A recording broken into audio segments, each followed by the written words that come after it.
ஏசாயா புஸ்தகம் 56ஆம் அதிகாரம் 7வது வசனம் சொல்லுகிறது, என்னுடைய வீடு சகல ஜனங்களுக்கும் ஜெப வீடு எனப்படும். 2வது கர்த்தருடைய வீடு எது? ஆலயம். தேவனுடைய ஆலயம் கர்த்தருடைய வீடு. அவர் சொல்றார், என்னுடைய வீடு சகல ஜனங்களுக்கும் ஜெப வீடு எனப்படும். இப்போ ஆண்டவர் மோசேயை குறித்து 2வதாக அவருடைய வீட்டை கட்டுகிற பொறுப்பை அவன் கையில கொடுக்கிறார். எதை கொடுக்கிறாரு? ஆசாரிப்பு கூடாரத்தை கொடுக்கிறார். ஆசாரிப்பு கூடாரத்தை கட்டுகிற பொறுப்பு மோசே கையில கொடுக்கப்படுது. இப்போ ஆண்டவர் சொல்றாரு, அவன் என் வீட்டில் எங்கும் உண்மை உள்ளவன். இந்த ஆசாரிப்பு கூடாரத்தை கட்டும்போது மோசே எப்படி தன் உண்மைத்தன்மையை நிரூபிச்சான் அப்படின்ட்டு ஒரு 2-3 காரியங்கள் இருக்கு. முதலாவதாக அந்த பிளான், மோசே கிட்ட கொடுக்கப்பட்ட பிளான். என்ன பிளான் அப்படின்னு பார்த்தீங்கன்னா, அந்த ஆசாரிப்பு கூடாரத்துடைய மாதிரியை மலையில் அவங்ககிட்ட காட்டுறாரு. காட்டி முடிச்சுட்டு 2 தடவைக்கு 3 தடவை சொல்றார் ஆண்டவர் மோசே கிட்ட, மலையிலே காண்பித்த மாதிரியின்படியே கீழே கட்டுவதற்கு எச்சரிக்கையாயிரு. இப்போ பிரச்சனையா அதுதாங்க. இப்போ பிரச்சனையா அதுதான். என்ன பிரச்சனை? கர்த்தர் ஒரு பிளானை காட்டியிருக்கிறாரு. அந்த பிளான் என்னன்னு கேட்டிங்கன்னா, அது ஒரு சின்ன கூடாரம், 300 முழ நீளம் உள்ளதான ஒரு சின்ன கூடாரம். இந்த கூடாரத்தை குறித்து நீங்கள் பார்க்கும் பொழுது, மோசே எப்பேற்பட்டவர்? அவர் எகிப்தின் கலைகளிலே வல்லவர். ராமசேஸுக்கு ஒரு ஊரையே கட்டினாராமா. அவர் பயங்கரமான ஒரு இன்ஜினியர் அப்படின்னு ஹிஸ்டரியில் இருக்குது. அப்படியாப்பட்ட மோசே கிட்ட கூப்பிட்டு கர்த்தர் சொல்லும்போது, நான் என்னென்ன காட்டினேனோ அதை கரெக்டாக கட்டு, அதில் எதையும் கூட்டவும் கூடாது, குறைக்கவும் கூடாது, அப்படியே நான் காட்டின மாதிரியின்படி கீழே கட்டு. முதல்ல இந்த பிளான் எப்படி மோசே கிட்ட வருது பாருங்க. இந்த பிளான் எப்படி மோசே கிட்ட வருது அப்படின்னு பார்த்தீங்கன்னு சொன்னால், பரலோகம், இந்த ஆசாரிப்பு கூடாரத்தினுடைய மாடல் என்னன்னா பரலோகத்தினுடைய மாடல். பரலோகத்தில் பார்த்தீங்கன்னா 3 ஸ்டேஜ் இருக்கும். சிங்காசனம், கண்ணாடி கடல், அதற்கு பிறகு 24 மூப்பர்கள், இந்த எல்லாமே அங்கே இருக்கும். இந்த மாடல் தான் கிருபாசனம், பரிசுத்த ஸ்தலம், அதுக்கப்புறம் வெளியே பலிபீடம். இந்த பரலோகத்தினுடைய மாடல் மினியேச்சர் அல்லது அதனுடைய ப்ளூ பிரிண்ட் தான் யார்கிட்ட இருக்கு? மோசே கிட்ட இருக்கு. முதல்ல இந்த ப்ளூ பிரிண்ட்டை மோசே கிட்ட கொடுக்கணும்னாலே அவன் எப்பேற்பட்டவனா இருக்கணும்? மோசே அந்த ப்ளூ பிரிண்ட்டை கையில் வாங்கி அதை மாதிரி உனக்கு கீழே கட்டணும்னா அவன் எப்பேற்பட்ட உண்மை உள்ளவனாக இருந்திருக்கணும். கொஞ்சம் யோசிச்சு பாருங்க. இப்போ ஒரு பெரிய ப்ராஜெக்ட் கட்டினாங்க, ஒரு பெரிய பிரிட்ஜ் ஒரு அரசாங்கம் கட்டுது. அவங்க என்ன பண்ணுறாங்க தெரியுமா? டெண்டர் விடுறாங்க. டெண்டர் விட்டு பெஸ்ட்டு கம்பெனியாக இருக்கணும், குவாலிட்டியாக இருக்கணும், அதே நேரத்தில் பணமும் குறைவாக வாங்கணும். இந்த மாதிரி நிறைய க்ரைட்டீரியாஸ் இருக்குது. பார்க்குறாங்க, குறைவாக பணம் கொடுக்குறாங்கன்ட்டு ஒரு கம்பெனிகிட்ட கொடுத்துட்டு அவன் குறைவாக பணத்தை வாங்கி குவாலிட்டி இல்லாமல் கட்டி இடிஞ்சு விழுந்தால் பிரச்சனை ஆயிரும். 2வது, ஒரு பேக்ரவுண்டே இல்லாத ஒரு கம்பெனி புதுசாக வரவங்ககிட்ட கொடுத்து அவங்க மோசமாக கட்டி அது நாளைக்கு பின்னைக்கு எப்படி ஆயிடுச்சுன்னா அதுவும் பிரச்சனை ஆயிரும். அப்போ பல க்ரைட்டீரியாஸ் பார்க்க வேண்டியிருக்கு. ஒரு பிரிட்ஜுக்கு ஜனங்க போகக்கூடியதான ஒரு பிரிட்ஜ், அதாவது ஒரு 50 வருஷம் 100 வருஷம் இருக்க போகிற பிரிட்ஜ். ஆனால் இது நித்தியம், எட்டர்னிட்டி, நித்தியமான பிளான். பாருங்க, மோசே அன்னைக்கு உருவாக்கின பிளான் கர்த்தர் கொடுத்து மோசே கட்டினதான அந்த ஆசாரிப்பு கூடாரம் இன்னை வரைக்கும் தியானிக்கிறோம். எத்தனை வருஷம்? 4000 வருஷமா தியானிக்கிறோம், இன்னும் தியானிச்சு முடிக்கல. அப்பேற்பட்டதான ஒரு மகா ப்ராஜெக்ட், மெகா ப்ராஜெக்ட் ஆண்டவர் கொடுக்கிறார். அந்த ப்ராஜெக்ட் படி தான் இயேசு கிறிஸ்து வரப்போறாரு. இயேசு கிறிஸ்துவோடைய மாடல் தான் ஆசாரிப்பு கூடாரம். இப்போ இவ்வளவும் பரலோகம், இயேசு, இது 2த்தினுடைய லிங்க் தான் ஆசாரிப்பு கூடாரம். புதிய ஏற்பாட்டு சபை எல்லாமே அதுக்குள்ள இருக்கு. அவ்வளோ பெரிய ப்ராஜெக்ட். அதில் 1 இன்ச்சு குறைஞ்சா கூட பரலோகமும் கலங்கப்பட்டு போயிடும், இங்கே இயேசுவோடைய கான்செப்டும் வேற மாதிரி ஆயிரும். ஸோ இதில் எதுவுமே மாற்ற முடியாது. டிசைன்டு. அதை கட்டுவதற்கு நீ எச்சரிக்கையாயிரு. அப்படின்னா இந்த ப்ராஜெக்ட் முதல்ல அவங்ககிட்ட வரணும்னா பரலோகம் எப்படி செலக்ட் பண்ணியிருக்கோம் பாருங்க. பரலோகம் அவனை எவ்வளோ தூரம் தயார் பண்ணி அதை கையில் கொடுத்துருக்கோம். எவ்வளோ டெஸ்ட்டெல்லாம் வச்சுருப்பாங்க, எத்தனை குவாலிட்டி டெஸ்ட் வச்சுருப்பாங்க. இயேசுகிட்ட 3.5 வருஷம் ஊழியத்தை கொடுக்கறதுக்கு 30 வருஷம் குவாலிட்டி டெஸ்ட், 30 வருஷமா இயேசு ப்ரூவ் பண்ணியிருக்கிறார். அதுக்கப்புறம் தான் அவர்கிட்ட அந்த அந்த ப்ராஜெக்டை கொடுத்தாரு ஆண்டவர் பிதா. அதே மாதிரி தான் இந்த மாதிரி 80 வருஷம் கிட்டத்தட்ட 40 வருஷம் ஈஜிப்ட்ல, 40 வருஷம் மீதியான் தேசத்துல, அதற்கு பிறகு இஸ்ரவேல் ஜனங்களை விடுதலையாக்கி கொண்டு வந்து அந்த ஆசாரிப்பு கூடாரத்தோட பிளான் ஏறக்குறைய 80 வருஷத்துக்கு மேல அவர் குவாலிட்டியை நிரூபிச்சிருக்கிறார் பாருங்க. பரலோகம் அவர் நம்பி கொடுக்குது பாருங்க. இன்னைக்கு நம்மளை நம்பி பரலோகம் அப்படி ஒரு ப்ராஜெக்ட் கொடுக்குமா? கொடுக்குமா? அதான் பைபிள் சொல்லுது, உண்மை உள்ளவன் என்று கருதி இந்த கனமான ஊழியத்திற்கு அவர் என்னை அழைத்தார். அப்போ ஊழியம் கையில வருதுன்னா பரலோகம் நீங்க பிறந்ததுல இருந்து உங்களை பார்த்துருக்குது, செக் பண்ணிருக்குது, குவாலிட்டி டெஸ்ட் பண்ணிருக்குது, எல்லா விதத்திலையும் பார்த்துருக்கு. பார்த்துட்டு அதுக்கப்புறம் கொடுக்குது. First test pass, first test pass, preliminary test pass. அதுக்கப்புறம் தான் மினிஸ்ட்ரி வந்திருக்கு. இப்போ நம்ம எல்லாம் மினிஸ்ட்ரியில் இருக்கிறோம். கிரேட். ஆண்டவர் உண்மையுள்ளவர் என்ற கருதி தான் என்ன பண்ணியிருக்கிறாரு? இந்த கனமான ஊழியத்தை கையில் கொடுத்துருக்கிறார். First test passed. ஆனால் கொடுக்கும் போது அவர் சொன்னது என்ன தெரியுமா? நான் உனக்கு என்ன சொல்கிறேனோ அதன்படி செய்வதற்கு எச்சரிக்கையாயிரு. இது செகண்ட் டெஸ்ட். ஊழியத்தினுடைய பாதை முழுக்க தேவன் என்ன சொல்கிறாரோ அதைத்தான் செய்யணும். அந்த செஞ்சு முடிக்கிறதுக்கு பார்த்தீங்களா, அதான் செகண்ட் டெஸ்ட்.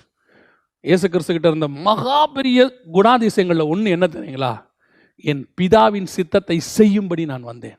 என் பிதாவின் சித்தத்தை செய்வதே என் போஜனமாக இருக்கிறது. என் பிதா எனக்கு என்ன சொன்னாரோ அதில் ஒரு இன்ச்சு கூட கூட்ட மாட்டேன், ஒரு இன்ச்சு கூட குறைக்க மாட்டேன். அவர் என்ன சொன்னாரோ அதான். கெட்சமனையில் உட்காந்து கேட்குறாரு, ஏன்பா இது இது வந்து ஒரு பெரிய ப்ராசஸாக இருக்குது, இது கடினமாக இருக்கும் போல், இது வேற ஏதாவது இருக்கா? இந்த பாத்திரம் என்னை விட்டு நீங்கள் உமக்கு சித்தமானால் நீங்கட்டும் சொல்லிட்டு அடுத்த வார்த்தை சொல்கிறாரு, ஆகிலும் என் சித்தத்தின்படி அல்ல. அப்போ எனக்கு ஒரு சித்தம் இருக்குது, எனக்கு அப்படி செய்யலான்னு தோணுது. அதுக்கு முந்தின இதில் நம்ம வாசிக்கிறோம், 13ஆம் அதிகாரத்தில் யோவான் 13 வாசிக்கிறோம், பிதா அவருக்கு எல்லா அதிகாரத்தையும் கொடுத்தார். இவர் நினச்ச அந்த ப்ராஜெக்ட் என்ன பண்ணலாம்? மாற்றலாம், மாடிஃபை பண்ணலாம், வேற ஏதாவது ஒரு ரூட்டு தேடலாம். இயேசுக்கு தெரியாதா? சாலமோனிலும் பெரியவர். இவருக்கு இல்லாத ஞானமா? ஞானம் அறிவு என்கிற பொக்கிஷம் அவருக்குள் அடங்கி இருக்கிறது. அவர் நினைச்சா இதே ரட்சிப்பை வேற ரூட்ல கொண்டு வர முடியும். ஆனால் அது அல்ல என் பிதாவின் சித்தம் வேறு. எனக்கு எவ்வளோ தெரிஞ்சாலும் என் பிதா எனக்கு என்ன சொன்னாரோ அதை தான் செய்யணும். அதனால தான் ஊழியத்தில் எனக்கு தெரிஞ்ச நிறைய பேர்கிட்ட சொல்லுவேன், நமக்கு ஐடியாஸ் நிறைய இருக்கும், அதை செய்யக்கூடிய கெப்பாசிட்டியும் இருக்கும், அதை செய்யறதுக்கு ஆட்களும் இருப்பாங்க. But God's will is very important. எல்லாம் முடியுன்றதுக்காக செய்யக்கூடாது, எனக்கு எல்லாம் முடியுன்றதுக்காக இறங்கி செய்யக்கூடாது. தேவ சித்தம்னு ஒன்று இருக்கு.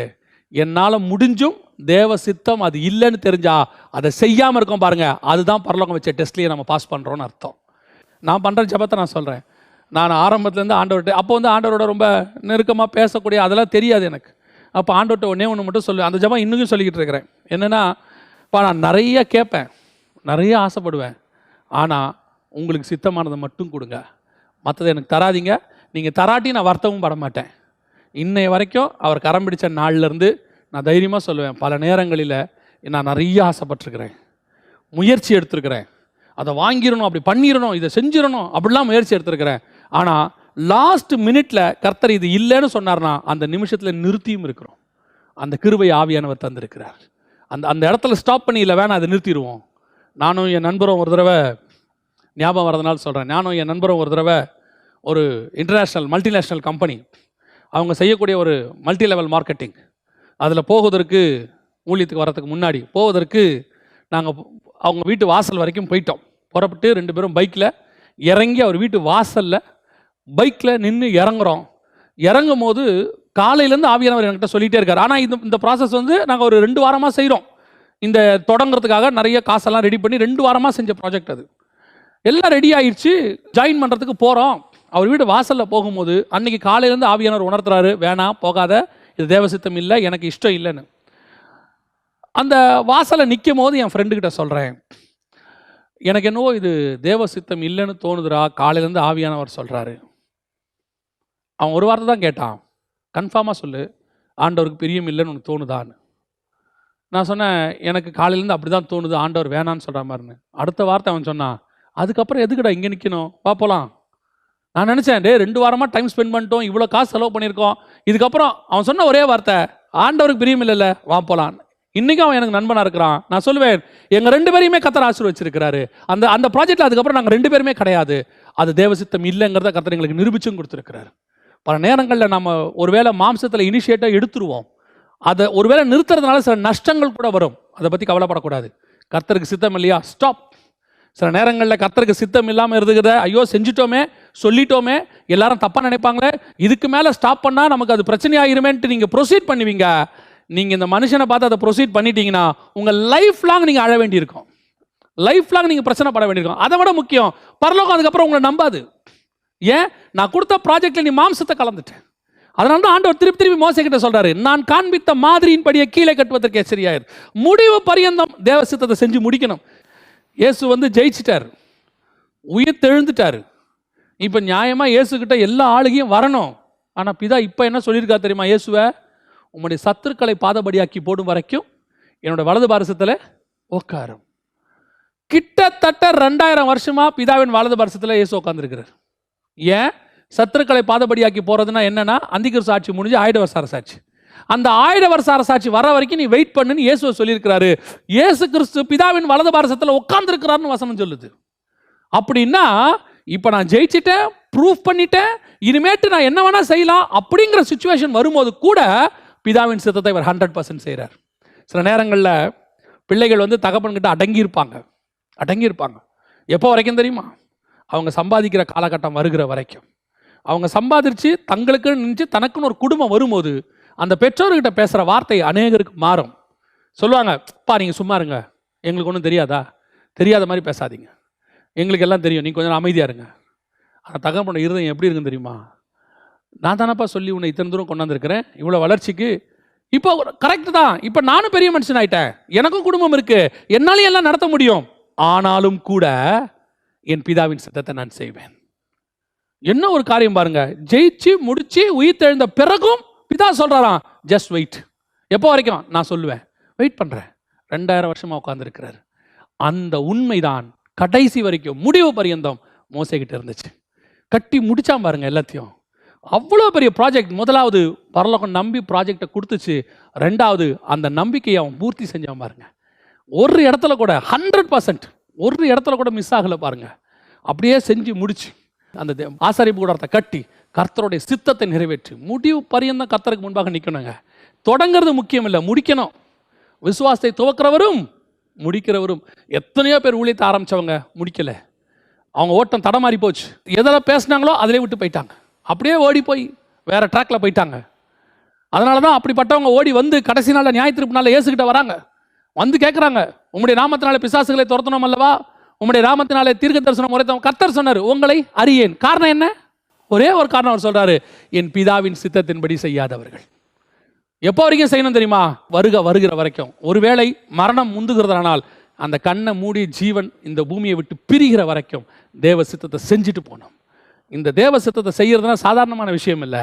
மாம்சத்துக்கு அகைன்ஸ்டாக செஞ்சுக்கிட்டே இருக்கணும். நீங்கள் இந்த மாம்சம் அகைன்ஸ்டாக போராடும். நம்முடைய ஆவி பரலோகத்துக்கு நேராக போராடும். அந்த ஆவியின் பேச்சை கேட்டு உங்கள் ஆத்மா கடைசி வரைக்கும், ஒரு பரிசுத்தவன் அழகாக பண்ணார், என் சித்தம் ஒன்றும் வேண்டாம், உங்களுடைய சித்தம் போதாதான். எத்தனை பரிசுத்தவான்கள் தேவ சித்தத்தை செஞ்சு முடிச்சு ஓடினாங்க தெரியுமா? அந்த ஓட்டத்தை நாமளும் செய்யணும். ஆசாரிப்பு கூடாரத்தை கரெக்டாக கட்டி முடிச்சான் பாருங்க. ஒரு இன்ச்சு கூட மாறாமல். இத்தனைக்கும் அவனுக்கு எத்தனை ஐடியாஸ் வந்திருக்கும், அதில் எவ்வளோ ஐடியாஸ் வந்திருக்கும். அதே தான் தேவாலயம் கட்டும் போதும் தாவீது சாலமோனை பார்த்து சொன்ன வார்த்தை, இது கர்த்தர் எனக்கு கொடுத்த பிளான், இதன்படி கட்டுவதற்கு நீ எச்சரிக்கையாயிருப்பார். அந்த வார்த்தையை சொல்லுவார், எச்சரிக்கையாயிரு. ஏன், என்ன அர்த்தம்? இது ஹெவன்லி பிளான், இதை மாத்திர அதிகாரம் உனக்கு இல்லை. அப்போ சாலமோனுக்கு அதை விட வரணும் தெரியாதா? அதை விட 2 மடங்கு பெருசா என்ன கட்டுறாரு? அரண்மனை கட்டுறாரு, மண்டபம் கட்டுறாரு, என்னென்னமோ கட்டுறாரு. அதிலெல்லாம் அவருடைய ஐடியாஸ், டெக்னிக்ஸ், அவருடைய ஊழியக்காரங்களுக்கு வேலைக்காரங்களுக்கு கட்டின வரிசையை பார்க்க வந்தாங்களாம். வேலைக்காரங்களுக்கு கோட்ரஸ் கட்டி இருக்கிறார் அன்னைக்கே. அந்த கோட்ரஸை பார்க்க ஜனங்க வந்தாங்களாம். அப்படின்னா அந்த கோட்ரஸ் எவ்வளோ அழகாக இருந்திருக்கும் பாருங்க. அப்படி இருந்த சாலமோன் தேவாலயம் மட்டும் கர்த்தர் சொன்னபடி தான் கட்டினார். That is very important. உங்கள் ஊழியத்தில் ஆண்டவர் சொல்கிறது பர்ஃபெக்டாக செய்யுங்க. அதான் சொல்வேன், ஆண்டவர் எனக்கு சொல்லிக் கொடுத்தாரு. ஒரு ஆராதனை இருக்குது, ஒரு சபை நடக்குது, இல்லை ஒரு ஊழியம் நடக்குது. அது எப்படி நடக்கணும் தெரியுமா? முதல் துதி பகுதியில் ஆரம்பித்து கடைசி என் ஆத்மாவே கர்த்தரை ஸ்தோத்திரன்னு சொல்லி முடிக்கிற வரைக்கும் தேவசித்தம் நடக்கணும் சபைக்குள்ள. அவருக்கு ஏற்ற ஜபம், அவருக்கு ஏற்ற துதி, அவருக்கு ஏற்ற ஆராதனை, அவருக்கு ஏற்ற செய்தி அதான் இருக்கணும். ஆண்டவர் என்ன சொல்கிறாரோ அதான் இருக்கணும் சபையில். கர்த்தர் கொடுக்குற செய்தி தான் சபையில் இருக்கணும். கர்த்தருக்கு உயர்த்துக்கிற ஆராதனை தான் இருக்கணும். கர்த்தருக்கு பிரியமில்லாத பகுதி ஒன்று கூட இருக்கக்கூடாது சபையில். அது வாட் எவர் இட் இஸ், என்ன வேணா இருக்கட்டும். கர்த்தர் சொன்னாரா, இல்லை இதை கொஞ்சம் இப்படி என்டர்டெயினாக பண்ணாதான் ஜனங்க இன்ட்ரெஸ்டாக இருப்பாங்க, இல்லை இதை கொஞ்சம் ஜனங்களுக்கு ஏற்ற மாதிரி கொஞ்சம் கவர்ச்சியாக நம்ம பேசினா தான் ஜனங்க இருப்பாங்க, அப்படி ஒரு ஜனங்கள் தேவையும் இல்லை, அப்படி ஒரு ஊழியம் தேவையும் இல்லை. ஆண்டவர் எனக்கு சொன்னார், அதான் இயேசு சொன்னார், நான் இப்படி தான் பேசுவேன், நீங்களும் போய்விட மனதாக இருக்கிறீர்களோ, போயிட்டே இரு. ஆண்டவர் சொல்கிற வார்த்தை அதுதான். நான் பிதா எனக்கு என்ன சொன்னாரோ அதுதான் நான் செய்வேன்.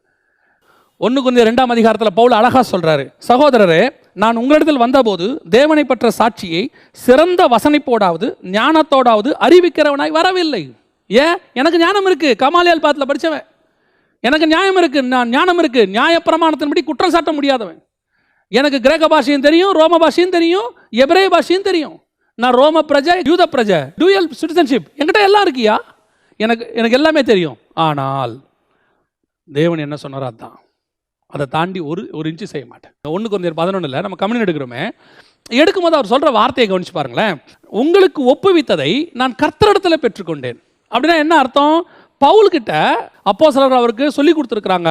அதான் வசனம் சொல்லுது, பவுலும் பர்னபாவும் என்ன பண்ணாங்களாம், அப்போஸ்தலர்கள் உபதேசத்தை எடுத்துக்கிட்டு போய் எல்லா இடத்துலையும் பிரசங்கம் பண்ணினாங்களாம். அப்படி பிரசங்கம் பண்ணும்போது வசனம் சொல்லுது, அப்போஸ்தலர் நடபடிகள் 16ஆம் அதிகாரம் 4-5 வசனம், அப்போஸ்தலராலும் மூப்பராலும் விதிக்கப்பட்ட சட்டங்களை கை கொள்ளும்படி அவர்களுக்கு ஒப்புவித்தார்கள். அதனாலே சபைகள் விசுவாசத்தில் சிறப்பட்டு நாளுக்கு நாள் பெருகின. யாரு? பவுலும் பர்னபாவும். இது அப்போஸ்தலராலும் மூப்பராலும் சட்டங்கள் சபைக்கு கொடுக்கப்பட்டுச்சு. அதை பவுல் என்ன பண்றாரு? போய் சபைகள் தோறும் பிரசங்கம் பண்றாரு. அப்படி பிரசங்கம் பண்ணும்போது சபைகள் பெருகின. அதே பவுல் தான் 1 Corinthians 11 சொல்றாரு, உங்களுக்கு ஒப்புவித்ததை கர்த்தரிடத்தில் பெற்றுக்கொண்டேன். சபைக்கு சொல்லும் போது சட்டங்களை அப்போஸ்தலர்கள், மனுஷன் சொன்னதை நான் சொல்லியிருக்கிறேன், அப்போஸ்தலர் உபதேசம் தான் கட்டப்பட்டது, எந்த மாற்று கருத்தும் இல்லை. ஆனால் சபைக்கு நான் சொல்லும் போது கர்த்தரிடத்தில் பெற்றுக்கொண்டதை உனக்கு சொல்வேன். அதோட அர்த்தம் என்ன? பைபிள் அப்போஸ்தலர் உபதேசம் தான், இதில் தான் வசனம் இருக்கு, இதுதான் என் கையில் கொடுக்கப்பட்டிருக்கு, இதுல தான் போதிக்க போறேன். ஆனால் அந்த போதனை இதிலிருந்து கொடுத்ததாக இருந்தாலும் எனக்கு ஆவியானவர் கொடுத்ததாக இருக்கணும். ஒவ்வொரு வாரமும் ஏறி நிற்கும் போது கர்த்தர் கொடுக்கிற உபதேசம், கர்த்தர் சொல்றத நான் பேசுவேன். கர்த்தர் என்ன ஆராதனையில் பாட்டு கொடுக்குறோம் அதான் பாடுவேன். சிலர் என்ன செய்வாங்க தெரியுமா? நேயர் விருப்பம் சொல்லுவாங்க, பாஸ்டர் நீங்க இந்த பாட்டு பாடினா ரொம்ப நல்லா இருக்கும் பாஸ்டர், இந்த பாட்டை கேட்க தான் பாஸ்டர், ஒரு தடவை பாடுவீங்களா அப்படின்னு. உடனே நாம எழுந்திரிச்சு என்ன பண்ணுவோம்? ஒரு சகோதரி இந்த பாடலை கேட்க, ஒரு சகோதரன் இந்த பாடலை கேட்க மிகுந்த ஆவலா இருக்கிறார், நாம் எல்லாம் ஒருமனப்பட்டு இந்த பாடலை பாடுவோமா? யாரை மகிமைப்படுத்துறீங்க? இப்ப யாரை விருப்பப்படுத்துறோம்? ஒரு பெரிய பரிசுத்தவான் அழகா அக்காடின்னு வாசிப்பாரு, நல்ல தோளில் போட்டு அக்காடின்னு வாசிப்பாராம். அப்படி ஒரு நாள் வாசிச்சுக்கிட்டே இருக்கும்போது ஒரு சகோதரி சொன்னாங்களாம், பாஸ்டர் இந்த அக்காடின் வாசிப்பை கேட்கறதுக்கு தான் பாஸ்டர் 5 மணி நேரம் டிராவல் பண்ணி வந்திருக்கிறேன், என்ன அருமையாக வாசிக்கிறீங்க, இன்னும் ஒரு தடவை எனக்காக வாசிங்க பாஸ்டர். அந்த பரிசுத்தவான் என்ன செஞ்சாராம் தெரியுமா? அப்படியே அக்காடிங்க தூக்கி கழட்டி வச்சாராம். சொன்னாராம், எப்போ இந்த அக்கானன் தேவனை பார்க்க விடாமல் என்ன பார்க்க வச்சுச்சோ அதுக்கப்புறம் இந்த அக்காடினை நான் தொட மாட்டேன். 5 வருஷம் அதற்கு பிறகு அவர் அக்காடினை கையில் தொடவே கிடையாது, வாசிக்கவே மாட்டேன்னு சொல்லிட்டாரு. ஏன்? எனக்கு கொடுக்கப்பட்ட எல்லாமே என் தேவனை மகிமைப்படுத்துவதற்கு. எது என் தேவனை மகிமைப்படுத்த விடாமல் என்னை காட்டுகிறதோ, என்னை வெளிப்படுத்துகிறதோ, இனி அது எனக்கு தேவையில்லை. அவர்கள் தான் தேவனுக்காக வாழக்கூடிய வைராகியமான பரிசுத்தவான்கள். அதான் மோசையை பற்றி சொல்லுது, என் வீட்டில் எங்கும் உண்மை உள்ளவன். அது ஆராதனையாக இருக்கட்டும், துதியாக இருக்கட்டும், ஆசாரியப்பு கூடத்தில் எடுத்து பாருங்க, அத்தனையும் மோசே தான் செய்கிறார். எனக்கு ரொம்ப ஆச்சரியம் அதில் ஒரு விஷயம் என்னன்னு கேட்டிங்கன்னா, இந்த நியாயப்பிரமாணம்ங்கிற முறைமை இருக்கு இல்லைங்களா, அதுக்கு பைபிள் கொடுக்குற பேரே ஆரோனின் முறைமை. அதுக்கு பேரே ஆரோனின் முறைமை. நியாயப்பிரமாணத்தை இஸ்ரவேலர்களுக்கு பாவ நிவர்த்திக்குன்னு வச்சாங்க. ஆரோன் தான் எல்லோருடைய பாவத்தையும் சுமந்து தீக்கணும், பாவத்தை சுமக்கிறவனா இருப்பாயின்னு ஆண்டவர் சொல்றாரு. அவனுக்கு வஸ்திரத்திலேருந்து எல்லாமே. ஆனால் இந்த ஆரோனையே அபிஷேகம் பண்ற அந்த தகுதியை யார் கையில் கொடுத்தார் தெரியுமா? மோசே கையில் கொடுக்குறாரு. அவர் சொல்றாரு, அழகா ஒரு வார்த்தை சொல்லுவாரு மோசையை பார்த்து, ஆரோனை பார்த்து. யாத்ராகமத்தின் புஸ்தகம் 28ஆம் அதிகாரம் 41வது வசனத்துல, ஆரோனை நீ அபிஷேகம் பண்ணி பிரதிஷ்டை பண்ணி பரிசுத்தம் பண்ணு. பாருங்க, இஸ்ரவேல் அனைத்துக்கும் அடுத்த 2000 வருஷம் இயேசுவே அந்த பிரமாணத்தில் தான் வரப்போறாரு. இயேசுவே அந்த பிரமாணத்தில் தான் வரப்போறாரு. அந்த பிரமாணத்தில் வரக்கூடிய இயேசுக்கு, நியாய பிரமாணத்தின்படி இயேசு விருத்த சேதனம் பண்றாரு. அந்த பிரமாணத்தை சொல்லக்கூடிய ஆரோனை அபிஷேகம் பண்ற பொறுப்பு, பிரதிஷ்டை பண்ற பொறுப்பு, பரிசுத்தம் பண்ற பொறுப்பு யார் கையில் கொடுக்கப்படுது? மோசே கையில் கொடுக்கப்படுது. ஆலயத்தை கட்டினது மட்டும் இல்ல, பிரதான ஆசாரியனா அவன் தான் அபிஷேகம் பண்றான். பிரதான ஆசாரியன் தான் எல்லாருக்காக போய் நிற்கணும் பலிபீடத்தில். ஆனா அந்த பிரதான ஆசாரியனே அபிஷேகம் பண்றானா, இவன் எப்பேற்பட்டவனாக இருக்கணும். எனக்கு ரொம்ப ஆச்சரியமான ஒரு விஷயம், மருவ மலையில மோசே இருக்கும்போது இயேசு, மோசே, எலியா எல்லாம் பார்க்குறாங்க இல்லையா, அந்த பார்க்கும்போது ஆண்டவர் ஒரு காரியத்தை சொன்னார். என்னன்னா, யாத்ராகம புஸ்தகம் முழுக்க நியாயப்பிரமாணத்தை வாங்கும் போதெல்லாம் தேவன் மலையில் இருப்பார். இயேசு தான் அது பழைய ஏற்பாட்டில், அவர் மலையில் இருப்பார். அவரை பார்க்க மோசே ஏறி ஏறி போவார். இந்த நியாயப்பிரமாணத்தை பழைய ஏற்பாடு முழுக்க தேவன் மேலே இருந்தார், மோசே ஏறி போனார். இங்க மோசே மேலே இருக்கிறாரு, தேவன் ஏறி போறார். எவ்வளோ பெரிய விஷயம் பாருங்க. இங்கே நியாயப்பிரமாணம் தொடங்குது, அங்கே நியாயப்பிரமாணம் முடியுது. தொடங்கும் போது தேவனும் மோசேயும் மலையில் இருந்தார்கள், முடியும் போது தேவனும் மோசேயும் மலையில் இருந்தார்கள். அந்த தொடங்கும் போது மோசே போய் தொடங்கி வச்சான், முடிக்கும் போது இயேசு முடிக்க வைக்கிறார். எவ்வளோ பெரிய அந்த மகத்துவத்தை அல்லது அந்த கணத்தை மோசையை கொடுக்குறாங்க பாருங்க. எவ்வளோ பெரிய விஷயம். மோசையை பார்க்க தேவன் ஏறி வர்றாரு. ஒவ்வொரு தடவையும் சொல்லுவார், மோசே வா, என்ன பார்க்க வா, என்ன பார்க்க வாம்பாரு. இப்போ மோசையை பார்க்க தேவன் போறாரு. அப்படின்னா அவன் எவ்வளோ உண்மை உள்ளவனா இருக்கணும். பார்க்க போறாரு. அதை விட பெரிய ஆச்சரியம், அதை படிக்கும்போது ஆண்டவர் சொல்லி கொடுத்தாரு. அவர் கேட்குறாரு, உம்முடைய மகிமையை நான் பார்க்கணும். அப்போ அந்த இடத்துல ஆண்டவர் சொல்கிறாரு, என்னை கண்ட ஒருவனும் உயிரோடு கூட இருக்க முடியாது, எனக்கு ஒரு பின்புறம் இருக்குது, அதை நீ பார்ப்ப அப்படின்னு சொல்லிட்டு அந்த இடத்துல மோசேக்கு அது ஃபுல்ஃபில் ஆகலை. ஏன்னா நான் கடந்து போவேன், கண்ட ஒருவனும் உயிரோடு இருக்க முடியாது, கண்மலை வெடிப்புக்குள்ளே வைப்பேன், கரங்களை மூடுவேன். அப்போ என்ன அர்த்தம்? கையை மூடி எல்லாம் பண்ணி ஃபுல் க்ளோஸ் பண்ணி ஒரு சின்ன ஒரு ஹிண்ட் அவ்வளோதான் பார்த்தாரு. அந்த ஒருவேளை மோசையோட இருதயத்துக்குள்ள, ஐயோ முழுசாக தேவனுடைய மகிமையை என்னால் பார்க்க முடியலையே, ஒரு சூரியனே பார்க்க முடியல, சூரிய கிரகணத்தில் அதை உண்டாக்கின தேவன் பார்க்க முடியாது. அப்போ மோசேக்கு ஒரு இருதயத்தில் இருந்திருக்கலாம், மேபி தெரியாது, இருந்திருக்கலாம். அந்த முழு மகிமையை என்னால் பார்க்க முடியலையே. இப்போ மறுரூப மலையில் இயேசு அவர்களுக்கு முன்பாக மறுரூபமாக தொடங்கினார். என்னதுக்கு தெரியுமா? மோசே, நீ அந்த மலையில் கேட்டல்ல, பார்க்க முடியலல்ல, இப்போ பார்த்துக்கோ, இதுதான் உண்மையான மகிமை, இதுதான் மறுரூபத்தின் மகிமை. அங்கே பார்க்க முடியாத நீ இங்கே என்னை பார்த்துக்க. எவ்வளோ பெரிய ஆசீர்வாதம். 2000 வருஷம் கழிச்சு அவன் ஆசையை நிறைவேற்றுறாரு பாருங்க. உட்கார வச்சு நிறைவேற்றுறாரு பாருங்க. நீ மேலே உட்கார, நான் வந்து மறுரூபமாகி உனக்கு நான் காட்டுறேன். அதாங்க வீட்டில் உண்மை உள்ளவன். நாம் மாத்திரம் தேவனுக்கு உண்மை உள்ளவனாக இருந்தீங்கன்னா அசாத்தியமான காரியங்களை கர்த்தர் நம்மை கொண்டு செய்வார். இந்த பூமியில் செய்ய முடியாத காரியங்களை கர்த்தர் நமக்கு கொண்டு செய்வார். கர்த்தர் எதிர்பார்க்கறது என்ன தெரியுமா? உண்மை. உண்மை. நம்ம உண்மையாக இருக்கிறோமா இல்லையா நமக்கு தெரியும், வேற யாரும் சொல்ல வேண்டாம். இதுக்கு ப்ராஃபஸியே வேணாங்க, தீர்க்க தரிசனமே வேணாம். நீங்கள் யார், நான் யாருன்றது நமக்கு தெரியும். அதனால தான் வசனம் தெளிவாக சொல்லுது, நம்மை நாமே நிதானித்து அறிந்தோமானால் நாம் நியாயம் தீர்க்கப்படும். ஆண்டவர் பார்த்துக்கிட்டே இருப்பார். யாரும் உங்களை பற்றி போய் அவர்கிட்ட ரெக்கமெண்ட்லாம் பண்ண வேண்டாம். ஆண்டவரே எங்கள் பாஸ்டர் சூப்பர் பாஸ்டர், நீங்கள் அவருக்கு முன்னாடி மறுவாங்க, அதெல்லாம் சொல்ல வேண்டாம். அவருக்கு தெரியும், என் மகன் எனக்கு முன்பாக உண்மை உள்ளவன். இதெல்லாம் ஸ்பிரிச்சுவல். நான் ஒரு உலக பிரகாரமாக சாதாரணமாக சொல்கிறேன். அந்த ஆசாரிப்பு கூடாரம் கட்டுறதுக்கு ஜனங்க கொண்டு வந்து ஆஃபரிங் என்ன பண்ணுறாங்க? கொட்டுறாங்க. அப்படி கொட்டுறாங்க. கொட்டி முடித்து மோசே என்ன சொல்கிறாருன்னா, போதும், இதுக்கு மேலே கொடுக்க வேண்டாம், நிறைய கிடக்கு. சாலமோன் கூட போதும்னு சொல்லலை. சாலமோன் என்ன பண்ணார் தெரியுமா? மிச்ச மீதியெல்லாம் எடுத்து ஊர் என்ன பண்ணார்? அதை வைக்கிறதுக்கு ஒரு பண்டகசாலையை உருவாக்குனார். அந்த மிச்சம் வந்திருக்கிறத வைக்கிறதுக்கு ஒரு இதை உண்டாக்கிட்டார். இவர் என்ன பண்ணிட்டார் தெரியுமா? அது கூட கட்டலை. எப்பா வேணாம்பா, எடுத்துகிட்டு போயிருங்க, எல்லாம் ரிட்டர்ன் பண்ணிட்டார். அப்படிப்பட்ட ஒரு மோசே. இப்போ யோசித்து பாருங்க, நம்மகிட்ட கொடுக்கப்பட்ட காணிக்கை, நம்மகிட்ட கொடுக்கப்பட்ட பணம், நம்மளை நம்பி கொடுக்கப்பட்ட காரியங்கள், இதில் நம்ம உண்மை உள்ளவங்களை இருக்கிறோமா? நம்மளை பற்றி ஆண்டவர் சாட்சி கொடுக்க முடியுமா? இதில் ஆண்டவர் சொல்லுவாரா, உங்ககிட்ட நான் இவ்வளோ காரியங்கள் கொடுத்தனே? ஒரு பரிசுத்தவான்கிட்ட ஆண்டவர் ஆலயம் கட்டுற பொறுப்பை கொடுத்தார். ஆலயம் கட்டுற பொறுப்பை கொடுத்த போது அந்த ஆலயத்துக்கு 8 லட்ச ரூபா எஸ்டிமேட் போட்டாங்க. ஆனால் அதை கட்ட அவர்கிட்ட அப்போ 8 லட்சம் இல்லை, வர வர கட்டிக்கிட்டே இருக்கிறாரு. நான் காலம் ஆக ஆக விலைவாசி ஏற எக்ஸ்டெண்ட் ஆகிட்டே போகுது. கிட்டத்தட்ட அதுக்கு 48 லட்ச ரூபா கிட்ட செலவாயிருச்சு. இது நான் அவர் சபைக்கு போகும்போது அவர் என்கிட்ட சொன்ன சாட்சி. 48 லட்சம் செலவாகி போச்சு. ஆனாலும் இவர் கட்டி முடிச்சிட்டாரு. கட்டி முடிச்சுட்டு ஆலய பிரதிஷ்டையெல்லாம் முடிஞ்சிருச்சு. முடிஞ்ச பிறகு இவர் காதுக்கு ஒரு நியூஸ் வந்துச்சு, இவ்வளோ பணம் கொடுத்துருக்குறோம், ஒரு கணக்கு இல்லை, என்ன ஆச்சு அப்படின்னு பேசுறது இவர் காதில் கேட்டிருக்குது. இவர் அந்த சம்மந்தப்பட்ட விசுவாசியை கூப்பிடலை, எதுவுமே செய்யலை. அடுத்த வாரம் ஆராதனை நடந்தது. ஆராதனை நடந்து முடிஞ்ச உடனே எல்லாரும் கிளம்ப போனாங்க. எல்லாரும் ஒரு 10 நிமிஷம் உட்காருங்க, நான் பேசணும்னு சொன்னார்.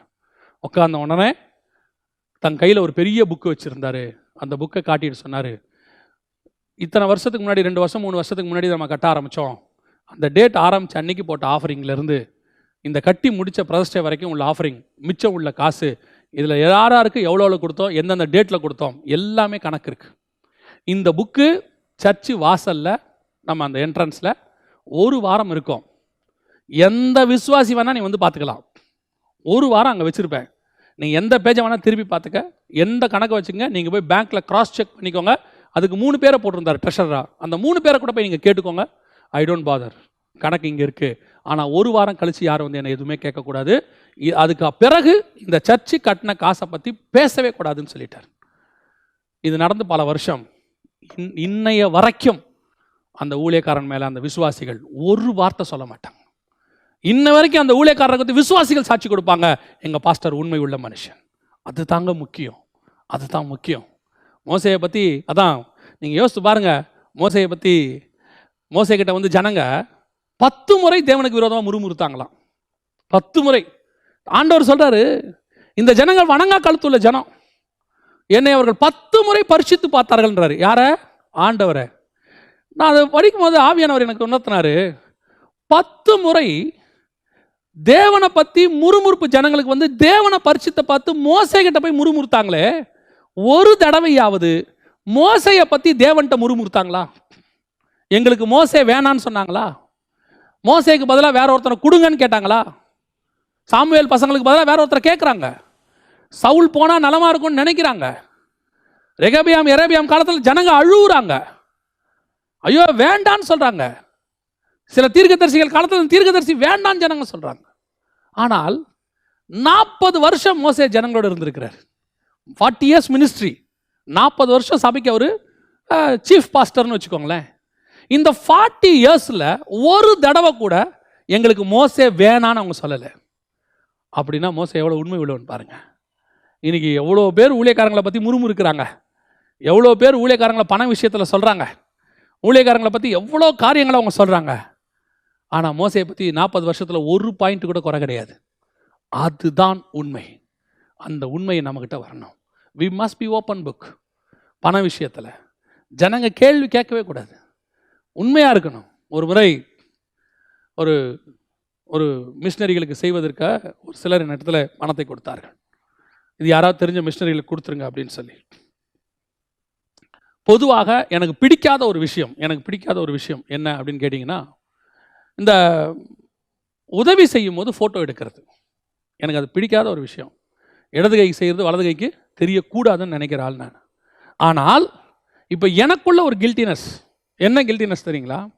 இவங்க எங்கிட்ட பணம் கொடுத்துருக்காங்க, நான் இதை இவங்களுக்கு கொடுத்தனா இல்லையான்னு இவங்க நாளைக்கு என்னை சந்தேகப்படுறதுக்கு வாய்ப்பு இருக்குது.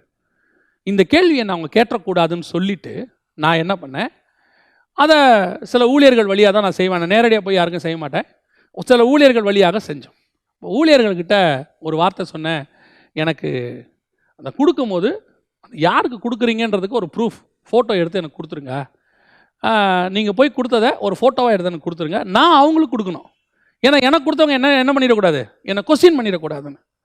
ஆனால் எனக்குள்ள ஒரு கில்ட்டினஸ் இருக்குது. என்ன இப்படி நம்ம எடுத்து வாங்கி கொடுக்குறோமே, இது அப்படி இருக்குது அப்படின்னும் போது ஒரு மனுஷன் எனக்கு ஃபோன் பண்ணார். அவருக்கு அனுப்பிட்டேன், அந்த ஃபோட்டோவை அனுப்பிட்டேன். அந்த மனுஷன் எனக்கு ஃபோன் பண்ணும்போது சொன்னார், பாஸ்டர் உங்கள் மேலே சந்தேகம் இருந்தால் இந்த காசை உங்கள்கிட்ட நான் அனுப்பியிருக்கவே மாட்டேன். நீங்கள் எனக்கு ப்ரூஃபெல்லாம் அனுப்ப வேண்டிய அவசியமே கிடையாது. நான் உங்களை நம்பினதுனால தான் இது கொடுத்தேன். நீங்கள் யாருக்கு கொடுத்தீங்கன்னு நான் கேட்டால் நான் உங்கள்கிட்ட கொடுத்துருக்கவே கூடாதுன்னு அர்த்தம். நீங்கள் தயவு செஞ்சு எனக்கு ஃபோட்டோ அனுப்பாதீங்க. ஒரு மகன் என்கிட்ட சொன்னா, அவள் அனுப்புனா, பணம் அனுப்புனா. அப்போ அவளுக்கு நான் அந்த ஃபோட்டோஸை கொஞ்சம் அனுப்பி விட்டேன். அந்த மகன் என்கிட்ட சொன்னா, பாஸ்டர் நான் உங்களை நம்புகிறேன், அவ்வளோதான், நீங்கள் இந்த ப்ரூஃப் எனக்கு அனுப்பணுன்ற அவசியம் இல்லை, தயவு செஞ்சு எனக்கு அனுப்பாதீங்க அப்படின்னா. அதுதான் சொல்கிறேன். பல நேரங்களில் நமக்கு அந்த கில்ட்டினஸ் வருது. ஐயோ நம்ம அடுத்தவங்க தப்பாக நினைப்பாங்களோ நினைக்க மாட்டாங்களோ, அதுக்கு நமக்கு ஒரு ப்ரூஃப் வேணும். இல்லைங்க, நான் சொல்கிறேன், நீங்கள் கர்த்தருக்கு முன்பாக உண்மையாக இருங்க, உங்கள் சாட்சியை கர்த்தர் தெரிய பண்ணுவார். நாம் ஃபோட்டோ எடுத்து ப்ரூஃப் பண்ண வேண்டிய அவசியமே கிடையாது. கர்த்தர் பார்த்துக்கிட்டு இருக்கிறார். அதான் வசனம் சொல்லுது, மோசே என் வீட்டில் எங்கும் உண்மை உள்ளவன்.